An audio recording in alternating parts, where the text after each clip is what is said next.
Just tell us what's the latest situation on the ground there.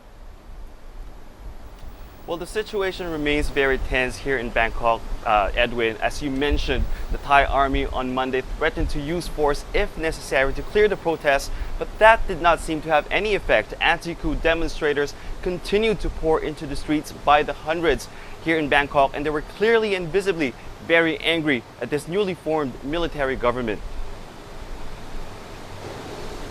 Monday in Bangkok, 4 days after the Thai army took power in a coup, schools opened for the first time.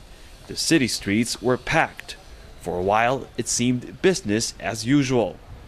But just as the day was about to end, hundreds of people gathered around one of the busiest areas in the city, converging at a monument, defying the army's orders to stop public gatherings and protests.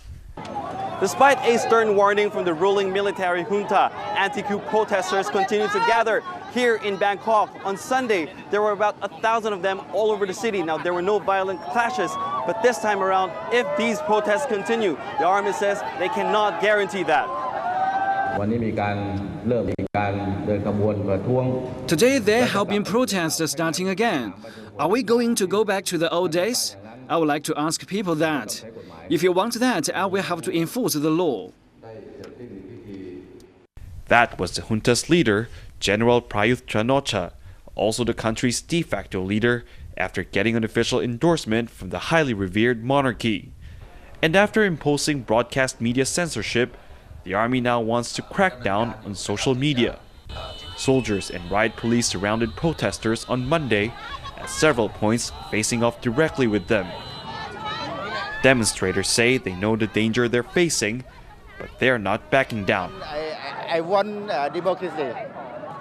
ตายเพื่อประชาธิปไตยตายเพื่อสิทธิของปวงชนชาวไทยคนทั้งประเทศ Monday's protest ended with no deaths and no injuries, but with anger on the streets clearly still at a boiling point.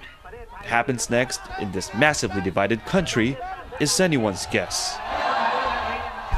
And what you probably did not see or hear there was the Thai army speaking directly to the protesters. There was a military official speaking through a loudspeaker that was attached to a military truck, and he was telling protesters that they were causing trouble, that they were causing traffic jams, and that their actions did not translate to a love for their country.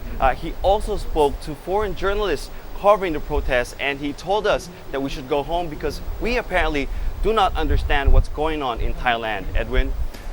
Well, the situation obviously is still very tense, Barnaby, and it seems the peace and order and stability that the army said that it wants, the reason why it took over, just isn't happening. What is the long-term plan then, and how will the military bring the country together? Well, that's not really clear at this point, Edwin. What's clear and what we know, what we're hearing from the military junta is that they're focusing right now on bringing back stability to the country, on restoring peace and order to this country. But we're not sure now. We're not sure of the timeline. They're not really saying when they want to hold elections. They're not saying if and when they want to appoint a new civilian government. They're talking about rice subsidies. They're talking about road projects. They're also appointing military officials to key positions. They're gathering ministers. So it does appear that they're in this for the long haul. We're not seeing the light at the end of the tunnel here, Edwin.